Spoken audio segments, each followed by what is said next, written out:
everybody, this is Chloe Hudson with World Peace Projects. Thank you for joining me. So, welcome to Quilotoa Crater Lake. And I wanted to take this opportunity to offer you a really spectacular view here. It took us 3 days to summit this crater, so I hope you enjoy. And today's topic, I'd like to chat a bit about the experience of shifting into a space where we are dissolving and releasing our ego layers and the parts of us that identify with self in personality traits, characteristics, humanity type perspectives. This has been happening for a couple years now, and I think that some of the symptoms of our experience around our subconscious ego dissolvement and transmutation can be in the same frequencies and vibration as depression, anger, feeling lost, not understanding really who you are and how you belong, feeling like you no longer understand who you are, you don't recognize self, you don't feel a part of this world, you don't feel at home. All of these type of experiences, I think, can be quite confusing to the human. We may believe that something's wrong. We're not sure what's happened because this hasn't always been our state of being. Maybe something's recently shifted. And I think it's important to start to perceive things from a soul level, a more expansive view. So as we're unwrapping, in a way, the parts of us that have for a long time identified as ego, we have our characteristics, we think of ourselves in certain ways, we give ourselves labels, we have different separations and individualities that make us who we are and that keep us separate from those around us. It's kind of how we identify and say, I'm this person, I do this, this is my name, these are my traits, this person is separate from me, they do this, all of these things. And so as we move into unity consciousness, we begin to shed this illusion of separation. But this can be very confusing and disturbing, upsetting for the mind and the ego and the shadow bodies, because we have identified as a human, as a separate being for eons, for a very long time.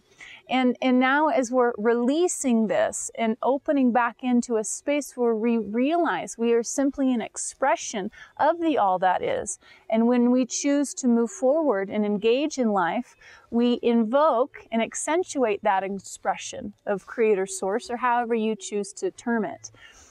And as the ego and the mind are beginning to release these parts of us, this can be very confusing. There can be a sadness, there can be an experience of loss around this, because those parts of you may believe that they're dying, they're leaving, and they're not really dying, they're being transmuted. They're going to absorb back into your oversoul and shift into a frequency that aligns more higher. It's a higher vibration. It's more assisting for you as you open into your multidimensionality.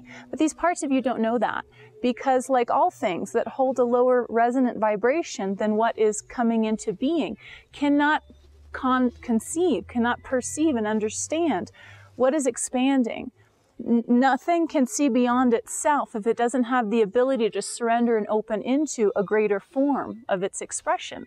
So these parts of us will identify as dying, as being unimportant. And this can very much feel like an expression of depression, of sadness, of loss, of confusion, of malaise, maybe feeling very lethargic all the time. There's not much joy, maybe experiences of not necessarily angry or extremely sad where you're crying, but just blah, like there's no happiness to life. So if you're experiencing this or you're having bouts of this, I invite you to really tune into self and find out what parts of you are having those experiences.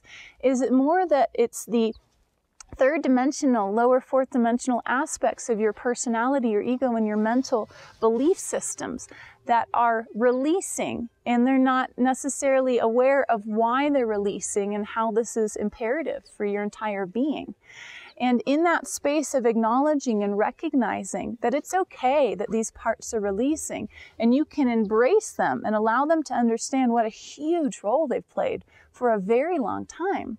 And it's not that they're no longer needed. It's simply that it's time for them to graduate and expand into a new way of expressing themselves. They're graduating as well. But that has to take on a new shape, a new form. They have to open up and blend and merge with other energetics in your being to be able to receive their ability to grasp what it is that they're now going to be able to utilize, what other energies they can express themselves through. So again, if you're having an experience where you're not sure what's going on, but life just doesn't seem very joyful right now, check in and find out what parts of you are in this experience. Is it simply that they haven't been acknowledged and recognized and don't understand why it's imperative and it's highly beneficial for them to transmute and merge into higher frequency resonances of your being so that your totality can begin to express itself and accept and surrender to the expansion of all that is? You don't need that linear structure that confines you into an identity or a separation or these different labeling experiences or terms that show you who you are so your mind can grasp your identity. Because you are an expression of Creator Source, you're a creator. And there's a profound acceptance of that, and there's an ease in this space. And once that is embodied, more and more, and we're always working on this, but once you come to a place where that's comfortable enough, it feels safe to begin to engage in a joyful, adventurous, curious, playful way with life and everything around you. If you'd like to receive an intuitive channeling or healing, you can reach me at worldpeaceprojects.global. I love you so much, guys. I hope you enjoy the view. Take care.